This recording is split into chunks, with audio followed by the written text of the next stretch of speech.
Yankees have made one more move, their last move, and it involves starting pitching as the Yankees have traded for left-handed starter Andrew Heaney from the Angels. And you can never have enough pitching, certainly starting pitching. And for Heaney, the cost is two prospects, two that are not of significant value. Jansen Junk and Elvis Peguero, two right-handed pitchers. Junk ranked 27th on MLB.com among Yankee prospects. Peguero not in that top 30. So another situation like Gallo, like Rizzo, where the Angels will be paying for Heaney's salary. Heaney's a rental, and I would assume that until Severino or Kluber come back, like he will be in that rotation. And I think between, like Cortez has done great in the rotation. I don't know if they believe that's sustainable, but he's been fantastic. And, Herman has thrown a lot of innings and hadn't pitched at all last season. Tyone, another guy who's thrown a lot of innings, but he, is coming off surgery. He didn't pitch at all last season.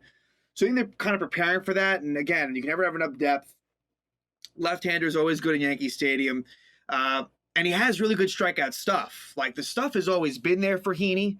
This year he has 113 strikeouts in 94 innings, but he gives up a lot of home runs, which is worrisome at Yankee Stadium. He definitely has a propensity for the long ball, so hopefully he can limit that. And the ERA is high, 5.27. The WHIP 1.31 isn't great. It's not horrible. When you consider 5.27 ERA, you think the WHIP would be higher. He has a pretty good walk to strikeout ratio. Like I said, he's more of a guy that will give up that home run ball, but I think he could be decent, Andrew Heaney. This is I think you look at the numbers and obviously that's a high ERA, but when I see the strikeouts, he has the ability, he has the stuff, and it kind of does make sense as a Yankee. This is kind of a typical Yankee move. They like guys who strike a lot of players out, even, forget about anything else. Like if they do that, I think they're interested. So Heaney adds depth to the rotation. There is, as much as I believe that the starting pitching has been the strong point of this team, it doesn't have all that much depth. And look, you have to view Severino and Kluber as kind of wild cards for different reasons, both of them. Severino, we haven't seen pitch in a long time, and it's, and even on his recovery, he, has a freak injury. And then Corey Kluber has an injured past, and I'm not even sure when he'll be back. I feel like with Corey Kluber, that might not necessarily be till September. So I think Heaney serves a role. It's nice to have another lefty in the rotation with Jordan Montgomery, and we'll see when he slots in. But it's exciting, right? I mean, you have Gallo, Rizzo, Heaney. It's a different look, and they need it. They definitely need a shakeup, and hopefully this does it. I'm surprised that they didn't trade Luke Voit. I really am. I thought that Voit was going to be dealt, but they hold on to him.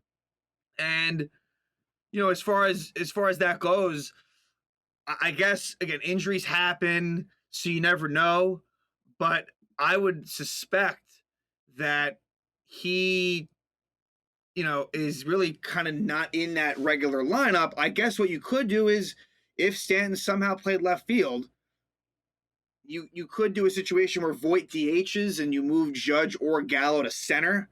I don't suspect they will do that, but you could. I mean, that would be your best offensive lineup without question.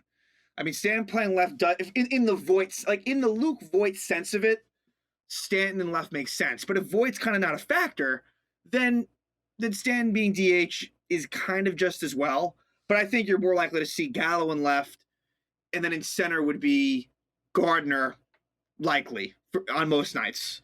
Maybe Greg, like I said, maybe Greg Allen. But it's nice to know that Gallo or Judge could play center if need be. Anyway, though, as it pertains to Andrew Heaney, I see nothing, this isn't as big a move. The Gallo move was like the biggest move in the big picture just because he's under contract next year, followed by Rizzo just because of the impact player that he is. And Heaney, look, this is like I don't think he's a player that a lot of average fans necessarily know about, but he, he's been a legit starter in this league for the last 4 seasons, and he had injury problems. He came up in the Marlins system, but he's been on the Angels since the 2015 season. So he had been in Los Angeles for for a long time now.